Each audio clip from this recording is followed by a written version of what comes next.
Welcome to Natural Habitat Adventures Daily Dose of Nature, Restoring Native Nature in the Galapagos Islands, presented by NatHab Expedition Leader Josy Cardoso and Island Restoration Specialist Paula Castano. Thank you so much for being here today, Josy. I'm going to turn things over to you.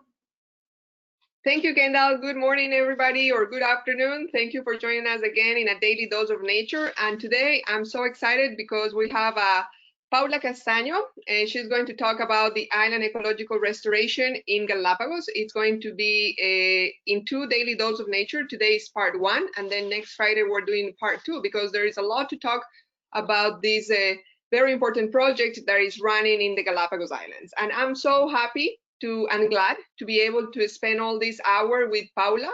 She's a wildlife veterinarian with a master in conservation medicine and a background in raptor medicine and island restoration. Since 2013, she's been working in the Galapagos Islands with island conservation, providing technical and assistance to the Galapagos National Park to prevent extinctions and restore Galapagos ecosystems. During her time in the Galapagos, she's worked in several island restoration projects such as Pinzon, North Seymour, and currently they're hard working on Floriana Island Ecological Restoration Project. Under the Floriana Island Ecological Restoration Project, she holds the position of Native Species Specialist and oversees the entire Floriana non-target mitigation component and the reintroduction of native species. So thank you, Paula, for taking the time, this whole hour and a half, and some other, maybe an hour also that we met together in order to put this presentation together. Thank you for joining us.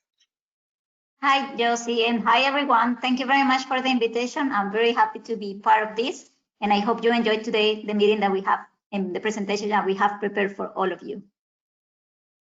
Thank you, Paula. So we're going to start with this daily dose of nature, and I want to mention that Island Conservation is a non-profit organization that exists since 1994, and it's based in California.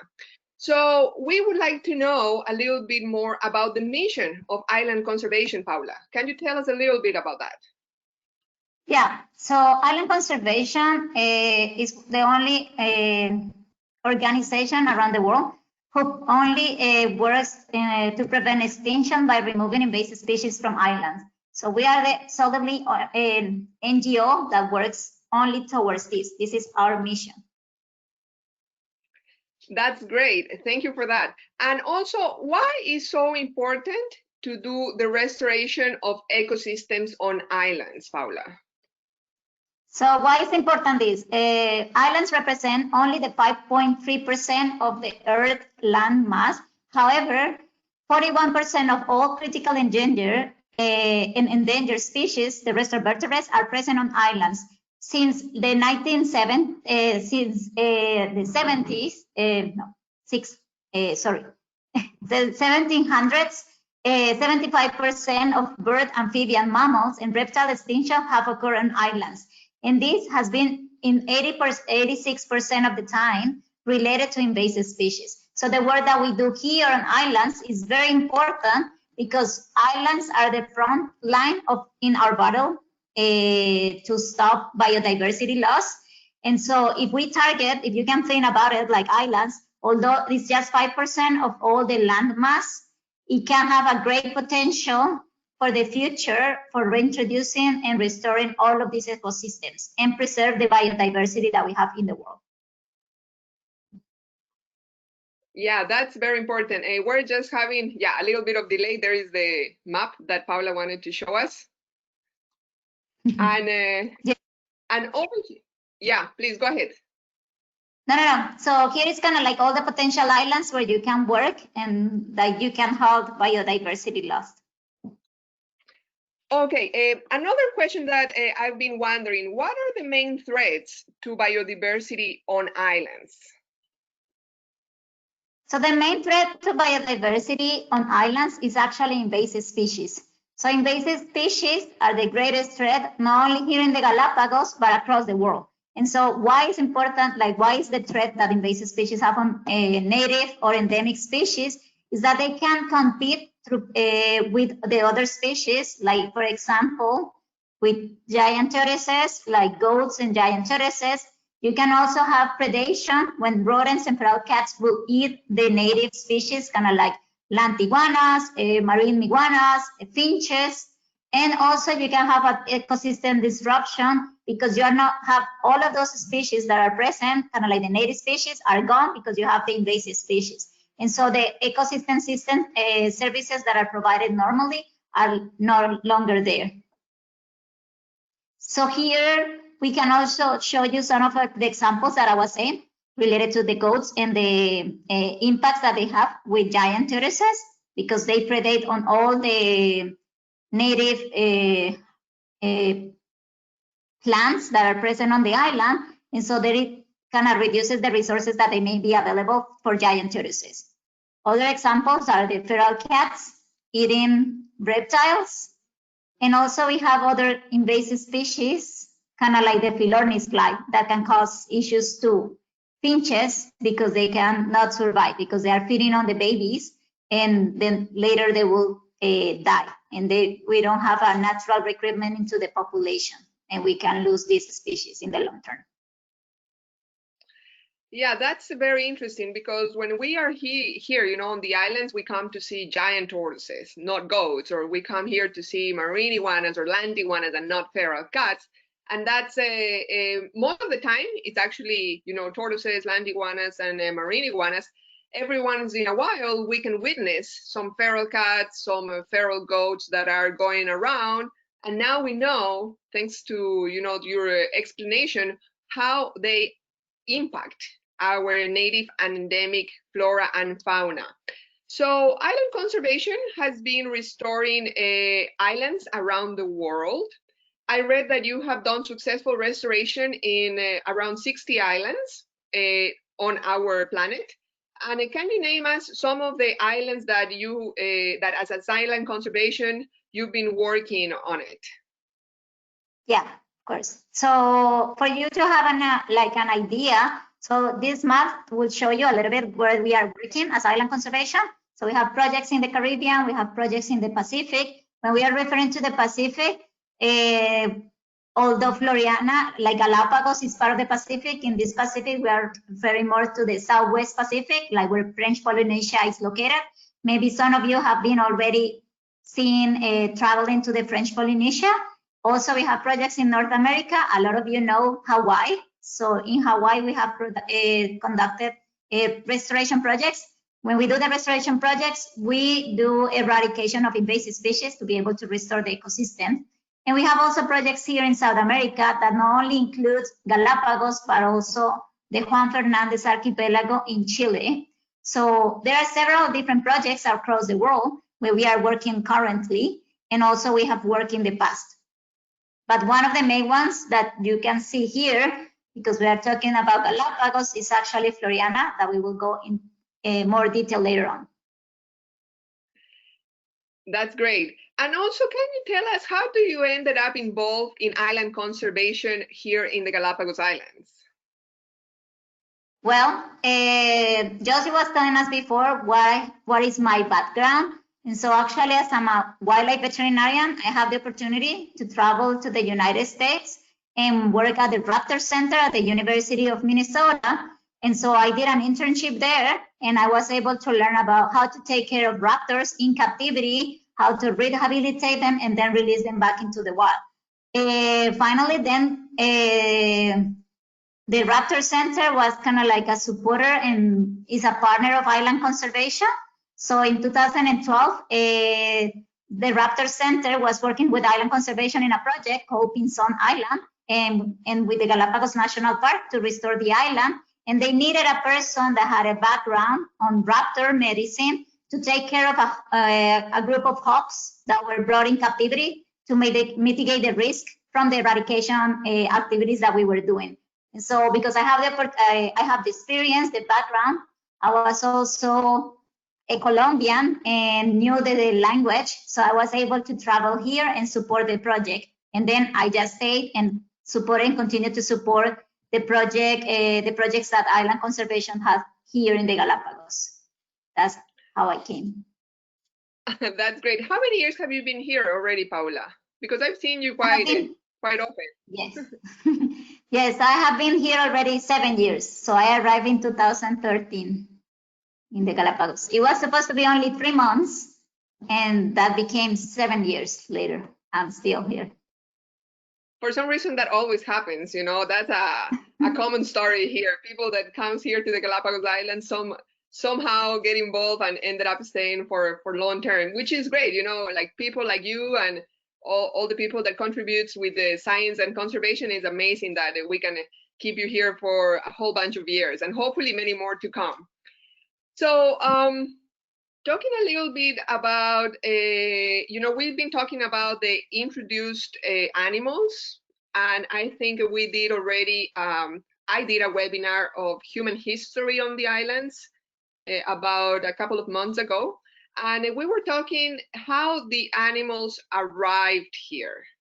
And basically, just to remind all our audience, they came, for example, rats, they came on the buccaneers, sailors, whalers, ships in a little bit after the 1535 that the islands were discovered. And later on, of course, you know, the islands were annexed to Ecuador, and Ecuador claimed them in 1832. Then we had a bunch of people coming and settling on the islands, bringing with them fruits, vegetables, animals, in order to have dairy products, for example, cows. They brought horses, they brought also pigs, goats. So all of those animals came with the humans, basically. They were not originally here, because for that type of animals, having a 2 weeks vegetation raft trip, it was not doable. Most of them are mammals and they will dehydrate and die right away. So just to let you know that introduced animals have been here since the 1500s, easily. So they have a long time to adapt and long time to compete and harm some of our native and endemic species. So we are going to talk a little bit about what's the role of Paula in this project. And we see her on the field, and it's funny because I see Paula on the field and I see Paula here on the streets, and sometimes Paula is teaching us to the guides. So it's very interesting to be able now to share in depth her experience. So Paula, tell us your role on this project. What actually you are doing? Yeah, so I'm as an island restoration specialist with island conservation, and mostly with the projects that we have here in the Galapagos. I manage all the environmental component of our projects. That includes also the mitigation component.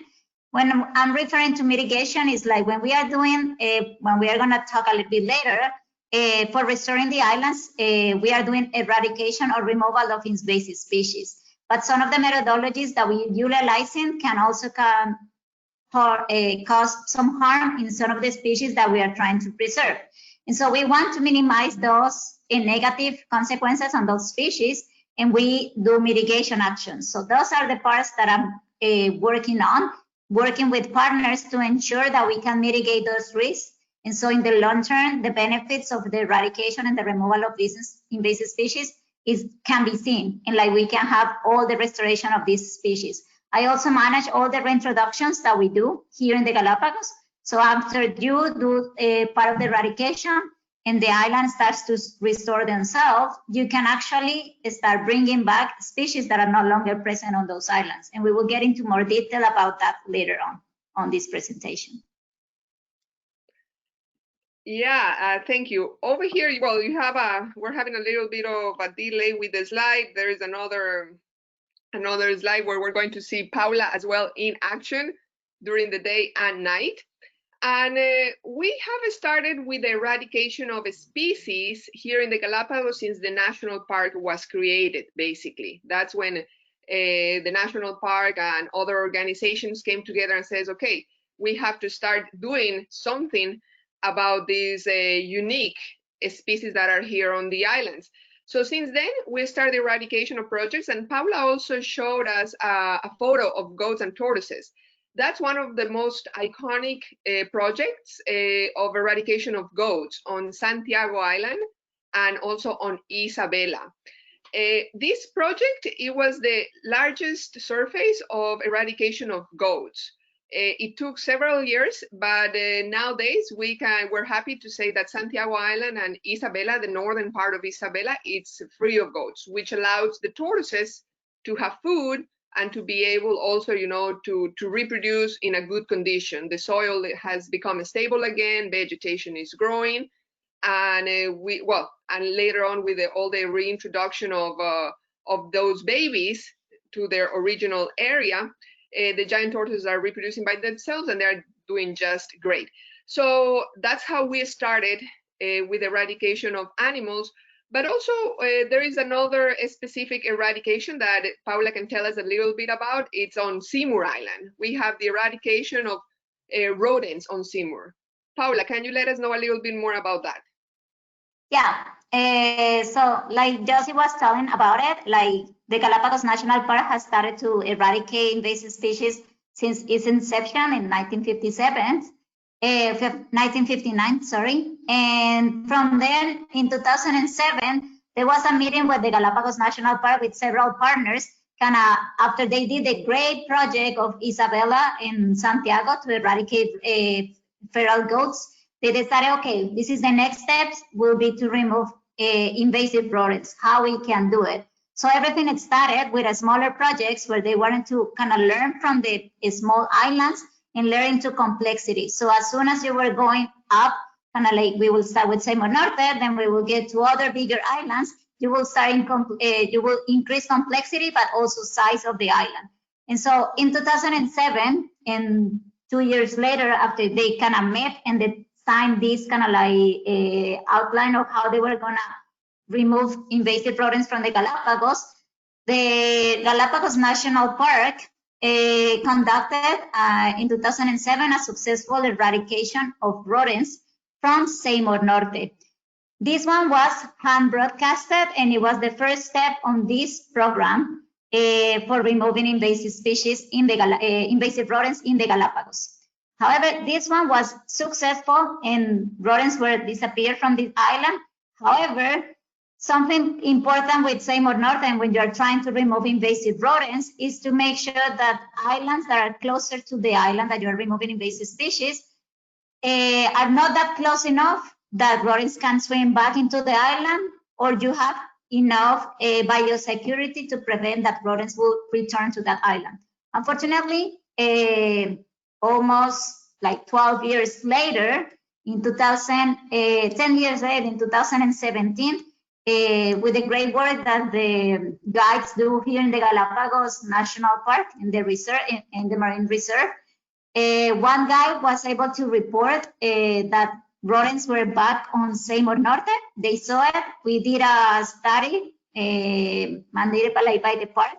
They were interested to identify if it was just like one sighting or actually the populations were reestablishing again. So actually the population is reestablished. This time were not only one species of rodent present on the island, but there were two species of rat, the brown rat or Norwegian rat and the black rat. So the park decided this island, and Josy can tell you a little bit more about it, is a great island where you have a lot of different species present. It's like a great place where you can visit and see so many of the very iconic species of the Galapagos, frigate birds, blue-footed boobies, land iguanas, marine iguanas, etc. And so the park decided that it was a need to review this eradication again, to preserve these species. So what we did in 2019 was actually something very unique. This is the first time that aerial baiting, like eradication of rodents, has been conducted using drones. So the bait that we dispersed for the rodents was dropped by using a drone instead of a helicopter. And you can see a picture of the drone right here, where that we utilized to be able to disperse the bait on the island.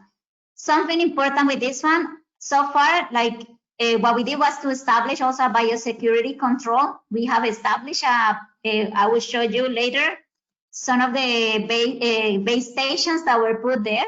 It was put on Seymour Norte, but also in Baltra and Mosquera, which is a small short area, kind of like small islet between connecting Seymour Norte and Baltra. And so we think that the rodents came through that path. And so we established this set of base stations that you're seeing in this picture. In these base stations, what they hope is that the rodents will come in, for example, in Baltra, and so they will stop there and they will not get a chance to get into Seymour Norte, so they will not be able to swim. And that way has been proved already, like a year later, that we don't have any signs of rodents present on on Seymour Norte, sorry, but we still have consumption of rodents, bait by rodents on Baltra. So these stations are actually working, and this is what we were doing. In addition to that, something important that we did on 2019 was a translocation of land iguanas from Seymour Norte to Santiago. But Josy can tell us a little bit more, and then I can give you some specifics about the translocation. Yeah, just to add a little bit about that, Paula, because it was a quite incredible be part also of this whole eradication. We remember North Seymour being closed for visitors for about I think it was a month or 2 months. That all the visitors, no matter whether you were on a daily tour or on a cruise boat, we were not able to access North Seymour because island conservation was doing the spreading of the bait and setting up all the rat traps. So that island was closed. And later on, when the island was open, we were able to go to visit it right away. One of the most impressive things for me is that I've not seen dead rats around. You know, it's quite, because after a huge eradication and you throw bait all over, I remember not seeing bait, like the little pieces or the little cubes or however the shape happens to be, like all around, and non-dead rats. So it's incredible. It's like you have a drone to spill the poison, but also you have a drone that is picking the dead bodies or something like that. Something magical happens there. So it's quite amazing, the whole work that and communication that all of us we need to know. And also it was really interesting to know how the guests were able to take that part. You know, they had on their itinerary North Seymour, but you just explained the reasons, like why we cannot go. And of course, the national park gave us another site to visit, and they were happy to do it, you know, because they knew it was for the welfare of the flora and fauna of that island. So nowadays, also when we go, we still have the traps that you show us there, the ones that have the red bait inside for the rats. And we have not seen any other casualties around, like any other animals being affected. So I think it was a great success, that project, Paula. Can you tell us a little bit about why we don't see the dead animals around, like the dead rats? Yeah, so usually when we do the eradications, rats will eat the bait, but the behavior of the rats will tend that they will go into their burrows and they usually will die inside of the burrows. So that's why you will not see them often. Like it's very unusual to be able to see kind of like the bodies of individual rodents, because they will go and hide. Once they're stopped to start feeling not well, they will just hide into their burrows and they will pass away there. Oh, that's amazing. So then you mentioned about the translocation of 2,000 iguanas. So North Seymour had 2,000, well, more than 2,000 iguanas, but you picked 2,000 of them and you moved them to Santiago Island. Why you did that? Yeah, so in Seymour Norte, we had actually like a population estimated of 8,000 iguanas. But something important to mention here is that actually those iguanas that were present on Seymour Norte, they were not a species that was there. Initially, like that population started in the 1930s because it came from Baltra Island, that is closer to Seymour Norte. And what they did was, like, scientists at that time in the 1930s decided to move a couple of individuals, like 30 to 50 individuals, to Seymour Norte from Baltra. This was done because the population in Baltra was crashing because of feral cats eating most of all the babies and eggs and even big individuals. And so the scientists decided, okay, we can have a population in addition to the work that the Galapagos National Park was doing in captivity, like breeding them in captivity and releasing them back in Baltra. They decided that, okay, we can have a population on Seymour Norte and we can utilize then that one to replenish Baltra. For Baltra was not needed. However, so these individuals the population start to grow later on, and it became like the first eradication that we did in 2007. Well, the Galapagos National Park did in 2007. You have around 2,500 individuals, and so the population was maintaining. However, once rodents were gone, kind of like the population increased too much, and it was having an impact on the island, on Seymour Norte as well. Kind of like the vegetation, they were interacting and affecting all the other species that nest on the island because they stopped being land iguanas. They actually became to climb the trees and start to break in the Palo Santo trees and changing a lot of the behavior, just trying to find enough food. So the Galapagos National Park decided, okay, we should take the opportunity of translocating these individuals from Seymour Norte to another island, Santiago Island. Why we chose Santiago was because Santiago Island used to have land iguanas. The last time iguanas were present on Santiago was more than 200 years ago. Actually, Charles Darwin was one of the last persons to see land iguanas on Santiago Island. And these ones were actually removed, affected, and pretty much extirpated from the island by the invasive species, by feral pigs, by feral goats, and even feral dogs at that time. And so those old species, as Josy told you already, were removed from Santiago Island when we did the big project of Isabella to eradicate goats and feral pigs. And so the island was kind of ready to get all of these land iguanas back into the island to restore the ecosystem. Because these ones, kind of like with giant tortoises, are dispersers of seeds. They kind of are engineers of the ecosystem and will help the island to be restored. And so it was a great opportunity to reduce the impact of this species on an island that they didn't really belong and put it in an island that actually belonging, and they were waiting for having these ecosystem services that these animals are providing. So it was a great project and like very hard work. It needed a lot of people. All the Galapagos National Park rangers were participating from it because it was not an easy task. It was like, it's the largest reptile translocation that has been done in the world in just in two groups. Kind of like you have different, usually when you have translocations, you translocate a couple of individuals, like maybe 100 or something maximum, but we just translocated like the 2,000 individuals were divided in two groups. The first group was like 1,400 individuals were translocated at once, and then the remaining ones were translocated in the second phase. So it was a major project, but very excited about it.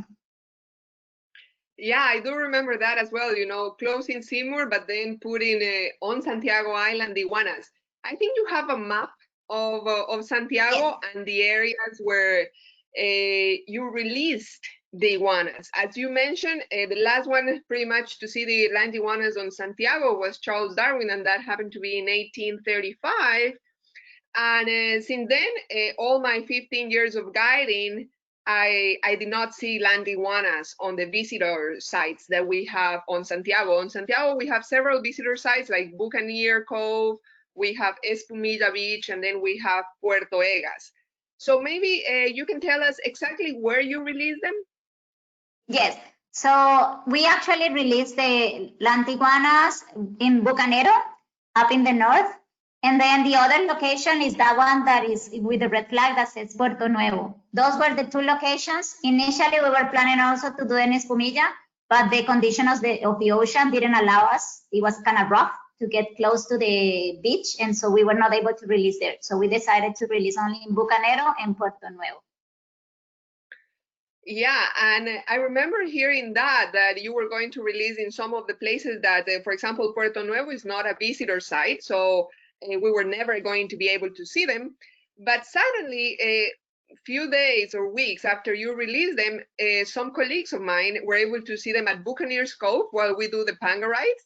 And myself, I was able to spot them in Puerto Egas. And Puerto Egas is in between Espumilla and Puerto Nuevo. It's in between those two spots.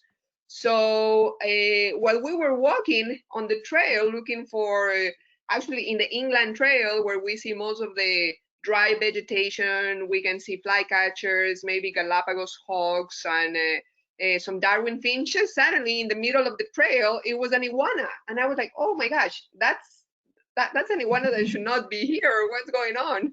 Because it was not a marine iguana. Marine iguanas usually are on the shoreline where the rocks happen to be, the water and the sand. But it was the land iguana that Paula was releasing them a few weeks ago. So we're like, how fast they move and why they're coming here to the trail where all of us are walking nowadays. So it was quite incredible. Right now on Puerto Egas, we have a new species to look for, that is the land iguana. And they seem that they adapted very fast because we start seeing their shady houses that they built. They dig this burrow, this hole in order to protect themselves from the heat. And you see the tail tracks everywhere, and you see that they are eating also the vegetation that is there, and poop all over. Sometimes when you don't see iguanas, you see the poop, but they are there, right? And yeah, it was quite incredible to see them. But why did you expect it, Paula, that they were going to end up in Puerto Egas as fast as they did? Not really. This was not really expected. We thought that it was going to take longer, and so initially the idea that why these other places were chosen and we didn't choose kind of like Puerto Egas was to kind of see how will they adapt to the location first. And so we just wanted to kind of see, okay, if it worked, then we will try to put it like into the visitor sites, but we didn't need to do it. They actually themselves. And it actually took very short amount of time because, like what Josy was saying, took maybe like 2 weeks or like a month for them to move. Like the time, like buccaneers, like towards like where they are seen in Puerto Egas is more than 2 kilometers away, like 2 to 4 kilometers away. And so it's kind of like quite like a long distance that they have moved, and they have found locations where they can start nesting. And hopefully we can have in the long term, like a population that will reestablish and will start breeding on the island. Yeah, though this was kind of like a news for us as well. We were not expecting that at all. Yeah, and also, yeah, Rabida is also another small island near Santiago Island. And Rabida, it was the first South American island where you did aerial spread of the poison, right? Yeah, baiting. Mm-hmm. Can you tell us a little bit more about Rabida and why you choose Rabida, and then you went to the other ones? Yes. So as you said, we then did Rabida.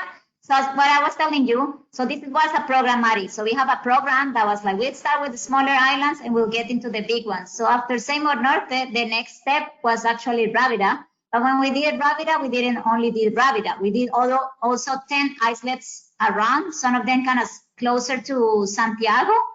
But one of the important things on Rabida was that we wanted, this was the first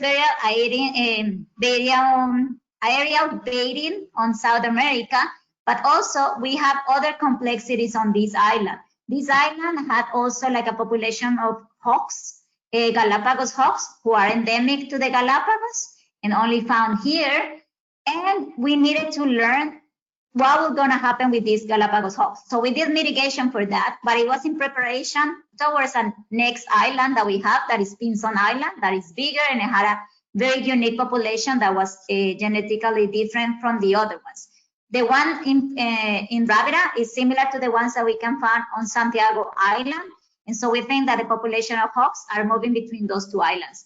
But some of the important things when we did this eradication is that actually later on, years later, maybe just like 2 years later, when we were able to determine that the eradication was successful, a previously thought extinct gecko reappeared on Rabida. This species is supposed to be, we are currently finalizing the genetics of the species, and it's going to be a new species in the entire world. So it's a new species recorded on the island. The only records that are known of this species is actually for subfossils present found on the island, like more back, like in the 1500s. And so we don't have any subfossil. So it's not like that we have a complete fossil. It's just like in the remainings on the soil, they were able to detect that was the presence of these species, the potential species. And so we have been doing the genetics, and it looks like it will be a new species, which is very exciting for us. And this means that potentially this species was there, but the populations were so tiny at the time that we did previously to do the eradication that we were not able to record it. And so once you remove the invasive species, the rodents, the populations start to breed and increase. And so that's why we were able to find it. Yeah, it's amazing because you remove a rat, but these geckos here, right, on other islands, they also, apart from all the rats that we have the introduced geckos. So these endemic geckos don't get a chance. They're affected from all over the area, right, from rats to other introduced geckos that unfortunately are taking over their space. Also, pinson. So from Rábida, you did all what you need to do and learn, and then you went to pinson. Pinson also is very special because it has a unique giant tortoises, and with that, the giant tortoises is also the one that the rearing and breeding center from the Galapagos National Park, together with the Darwin Research Station, start their program in order to restore the population of giant tortoises on Pinson. But in order to do that, you had to work there previously as well, right? Yes, yeah. And so when we did with the when we did Pinson, so we have to kind of like it was kind of like the next island that we were gonna be doing. It can, like you will increase into the population like on sites. So Pinson Island, as Josy was saying, kind of like we have one of the an endemic giant tortoise. We also have a population of Galapagos hawks. We also have endemic snails. And we have several species that require to have mitigation. We also have an endemic lava lizard. So we didn't know what's gonna happen with like giant tortoises, for example. Will they eat the bait or will they not eat it? If they will eat it, will they die or will not die? So we have to do a lot of different trials before going into the project and applying bait. We were able to determine on the trials in captivity that they were not really that much interested on the bait. However, that proved to be very different when we were on the field. They started eating pretty much all the bait. You will see their faces full of like the bait, I will show you later, is blue. And so that all their mouths were just blue because it was like, well, it's a new food on the environment.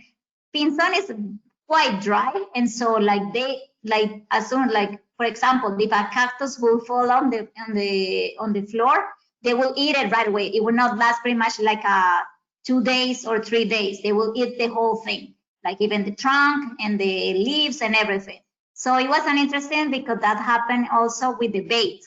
And so they will eat all of it, but luckily for us, they actually don't get affected by the poison. So we didn't have any mortalities of giant tortoises.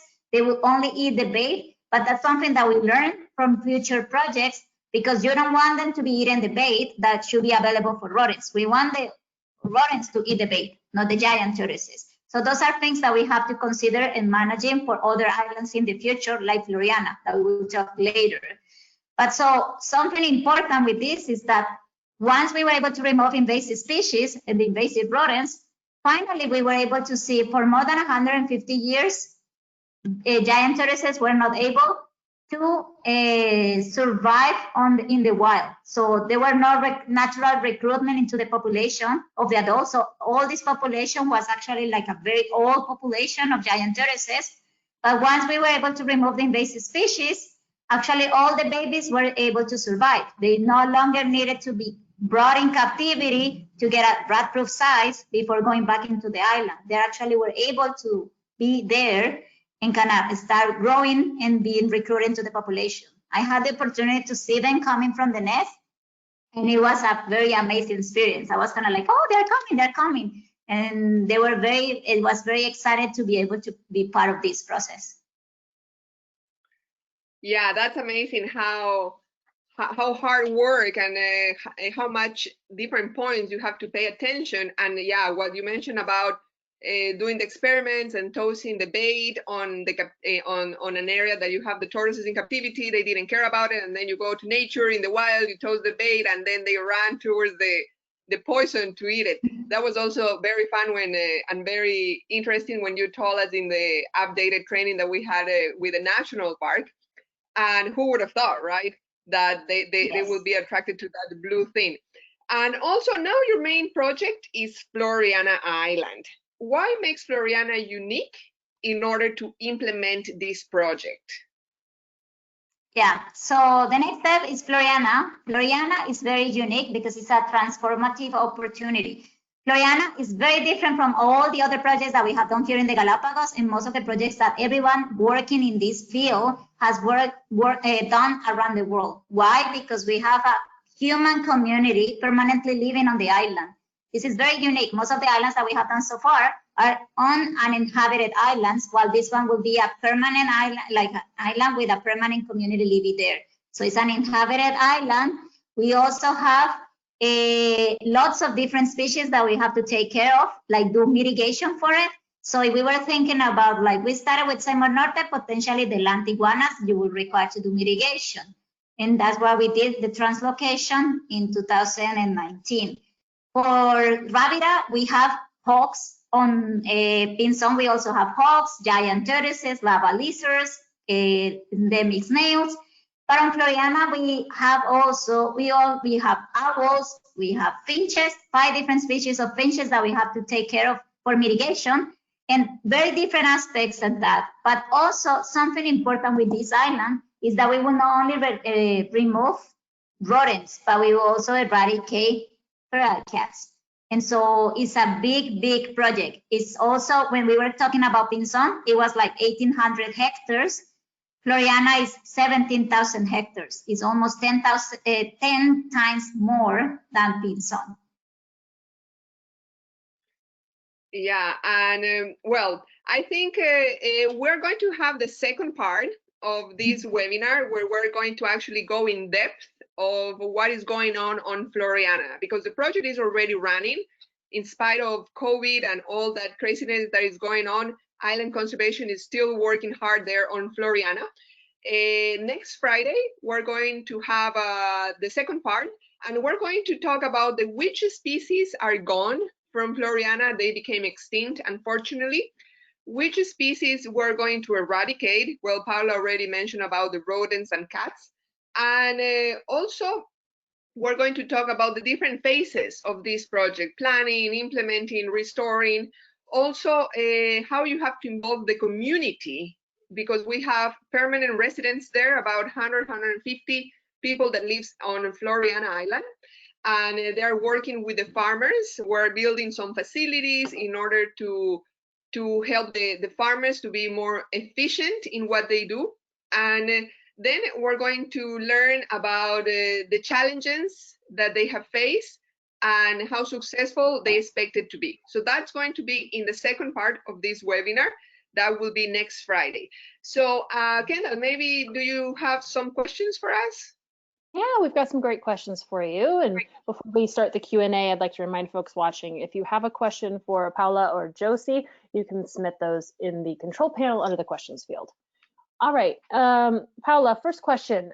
How are you funded, and how do you decide which islands to work on? Okay, so we are funded mostly through grants, that it will be like foundations that will give us grants, also through government funding. So we will get some funds that, for example, like the Galapagos National Park can apply, and so we will support them to be able to apply and get those funds that are available to the government to be able to do these projects. And the other ones will be through like foundations or donations that people can do. Actually, when we were talking and Josy was talking about, like for Seymour Norte, we actually, through Josy and other of her friends, we were able to raise some part of the money, because they will go into the boats and they will talk with all of you guys that travel here to the Galapagos, and we were able to receive some of those funds as well to that. So giving talks about the project, and then we will get donation from the passengers that will be on those boats. But the several foundations that we have also, like Nat Geo, Galapagos Conservation Trust, Galapagos Conservancy, different foundations are providing some of these funds. And Can you repeat? And the other question was, sorry. Oh, how do you decide which islands to work on? Yes. Yeah. And so for the islands that we decide to work, actually, here in the Galapagos, it's been programmatic, and it depends on what the Galapagos National Park is interested on. But for example, in here, it also depends on the methodologies that we have available at the moment. We will get into more detail next week on the other webinar, but just to give you an idea, like some of these islands, why we chose Floriana, there is other islands, like for example, Santiago, that we have also invasive rodents, and we should be, will target in the future to be able to remove. We cannot currently do it with the current technologies that we have.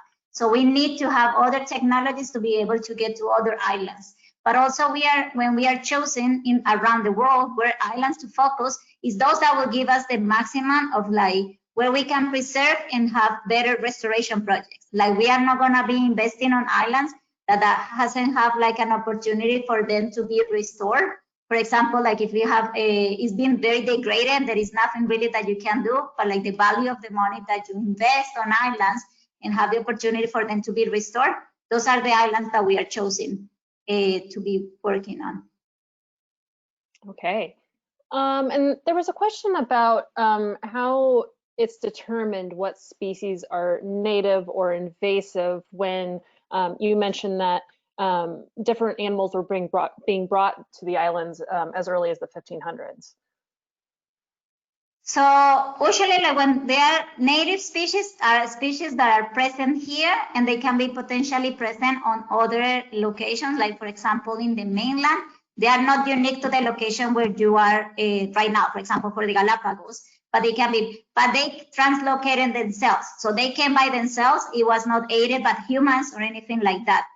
Endemic will be the ones that are just found here in the Galapagos, and for processes of evolution, they just became and separated from the native ones. For example, in the case of the Galapagos hawks, when they arrived, the closest relative is the Swainson's hawk. So potentially when they were coming from the north, from the United States, migrating south, they drift out and end up here on the islands, and they turn and kind of like became more unique and became endemic. And invasive species usually is species that are being ate, like come here, but in like by humans, have been moved by humans. And when you became like established, because some of them can be introduced but not have an impact on the populations currently here, so you can call them as introduced species. But invasive is when they are causing problems and they are affecting the native and the endemic populations, and so they are kind of like reproducing too fast. They are creating disruption of the ecosystem and they are affecting the native species that are present. So those will be kind of like the differences. But not all the species that are introduced will become invasive. That's something to kind of have in mind. Got it. Perfect. So what happens to the larger animals that are eradicated, like goats or pigs and cats? So, for example, like when they did the eradication for goats and pigs, they were actually left there. Sometimes, depending upon like the way that they manage, it depends on how the government will decide what to do with them. Some of that food that will be available can be given to the communities here. However, when they did Santiago and Isabela, the amount was too much that it will not be able to kind of like, the community will not be able to take all of it. And so it will just be left out there. And so actually the ones that benefited from it were the pinson hawks, not the pinson hawks, the Galapagos hawks. In Santiago, the population increased a lot because there was a lot of food available for them to be eating. And so the native populations, like the species, are actually the ones taking on that, but potentially sometimes they can be given to the communities here. For cats, they are just left out there. We are not like, you are not be able to collect them because like it's very big islands and a lot of these locations are very inaccessible, so they will not be retrieved. So usually the only thing that you try, the problem will be for those species will be if they have been eating toxicants or something, that could be potentially issues for other species that will feed on them. And so those areas that you can go and access, you will try to bury them or retrieve those carcasses to reduce the amount of the exposure to other individuals. But that cannot be feasible. It's not feasible to do it in an island of 17,000 hectares, or for example, Santiago, like 50,000 hectares. So that's way too big. So they are just left. Now, sort of along those lines that you just mentioned, there was overwhelming concern about birds and other predators of rats, and whether or not when you're poisoning the rats, that has an effect on other species. Mm-hmm. So that's the work that I do, and I was telling you guys, there will be not all the species will be affected. So this is these projects are very have lengthy processes that we have to do before we are implementing. For Floriana, we are going to talk about it, but we started in 2012 and we haven't even implemented the project like the eradication yet, because you have to go through all of these analyses. So we have to do a risk analysis to identify what are the species present, identify what are the pathways. So you can be exposed like directly, like if you consume the bait, or secondarily. But not all the species, for example, if there is not a pathway of exposure, then there is no risk. So species like the seabirds that will feed, that can nest inland, but they will feed on the water, there is not a risk for them. For those species that are inland, like the birds or like reptiles that we were speaking, it will depend of their susceptibility to the toxica. And so, for example, for some of the birds, we know that they potentially can eat the bait. And so if they can eat the bait, they could be potentially exposed. But if they are not that susceptible, they may not have the same amount of the mortality. So we cannot say for sure that they are not going to have any mortality. We will always have some mortality, but the benefits in the long term from this eradication, it will be bigger than the impacts, the immediate impacts that they will have from eating bait. So we have seen it already in all of these projects, not only here in the Galapagos, but across the world, that the benefits of eradicating rodents is higher than the immediate risk that you can have to the native populations. But we do the mitigation to reduce that. So we don't want these species to be lost. And so we do other things like bringing some of the population in captivity. So in case of the worst case scenario, if we are losing some of these individuals, we are able to reestablish a population and we will not lose these populations in the long term. Great. How do you control private vessels from inadvertently carrying rodents to the islands? So this is a word action. Yes, Josy, you can. No, go ahead. Okay. No, go ahead. So actually, this is a work that is being done with the Galapagos Biosecurity Agency. So it depends on the islands that you're working on. So here they have a project like for all the small ships that they have here in the Marine Reserve and like the tourist boats and everything, they have a program where they kind of are trapping and removing the rats inside of the boats. To prevent that when they are coming from the mainland, because we have the cargo ships from the mainland. The Galapagos Biosecurity Agency have like a lot of different steps to reduce the possibility of rodents coming into the islands. But also these boats will stay kind of far away from the island, and then you use smaller boats that are present here to be able to retrieve the cargo and coming into the island.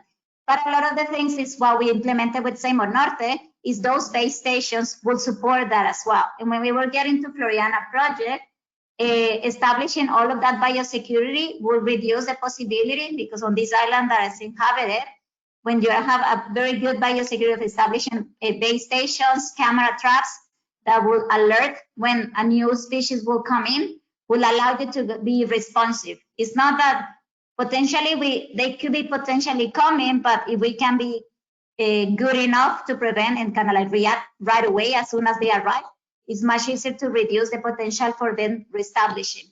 So it's very big part of it, but we work directly with the biosecurity agency for doing that.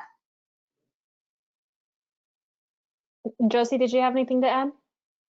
Yeah, actually, also, for example, the cruise boats, a lot of the cruise boats here go into a dry dock. And before coming here, they got the biosecurity agency from the Galapagos goes and does inspections. And of course, the crew members do not want to have any rats on board because then we'll have tourists on board.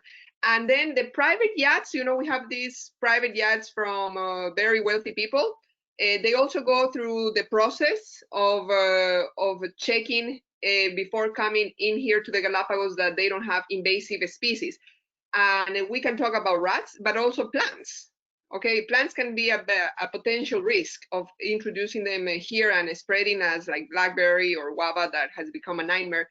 So all of the boats that come to the Galapagos, like the private yachts or the boats, the little sailing boats that are going around the world from the Caribbean, in the next months, we're going to have them hopefully coming to the Galapagos and then going after a month or two to Marquesas. So those boats also have to accomplish the regulations that we have in order to mitigate the introduction of a species, as Paula mentioned it. Okay, great. And sort of along those lines, this is the last question for today. What effect has tourism had on the Galapagos Islands in the last 10 years? Well, over here, the effect that tourism had on the last 10 years, I would say it's very regulated. We have, as Paula said, it cannot be zero casualties. For sure, it's going to be some dead ones and animals while they're eradicated. How we do with tourism, of course, is going to be an impact. What we're doing is reducing the impact as much as we can. And that's why the national park is one of the best or the best regulated national park on the world. We have a set of itineraries for all the boats. We have a guide system and we have a number of guests per guide. We have activities that have been assigned to each boat in order to reduce the impact of the tourism here on the islands. So the visiting areas that we use is less than 1% of all the protected area, the trails that we are going around. And then also there is a control system between the guides. We're looking at each other, what we do, you know, that we follow the number of guests that we need to have with us, that we're accomplishing the plays and the activities that are assigned to us in the right time. And then also, I would say it has been very beneficial because as we say, conservation through exploration, there is a lot of benefits that Galapagos got from previous travelers in order to do conservation. So it has been very important tourism here on the island in a positive way. Okay, great. Well, I want to make sure I leave time for closing comments for both of you. So that's the last question for today. And I will hand things back over to you and we'll start with Paula. Okay, so thank you very much, everyone, and Natural Habitat for the opportunity to participate on this and share with all of you. Please come back to the next session next Friday. I look forward to have all of you here as you will be able to learn more about the next part of where we are going with projects here in the Galapagos in the aspect of restoration. So we look forward to having you here next week and hope that you enjoy that. And please let us know if you have any questions. We are open to you, and you can just get into Island Conservation website or ask Josy to get my contact information, and we will be able to get more of your questions answered. Thank you. Thank you, Paula. I want to thank you so much for being here with us on this daily dose of nature. And hopefully we'll see each other next week. To all of you, thank you so much for joining us. And thank you, Kendall, for another great webinar. Thank you, ladies. This was so interesting. I really appreciate your time. And just so everyone watching knows, we do have the registration available on our website at nethab.com/webinar, so you can register for next week's webinar with these wonderful women. Okay, my thanks as well to everyone who tuned in today. Be sure to join us Monday for our next Daily Dose of Nature. And remember, we do have that Sunday e-news going out, so you can see the full lineup there as well. We did record today's presentation, and we'll have the replay available on our website soon. And with that, I'll conclude the webinar. Have a great weekend, everyone. Bye-bye. Bye. Thank you. Bye.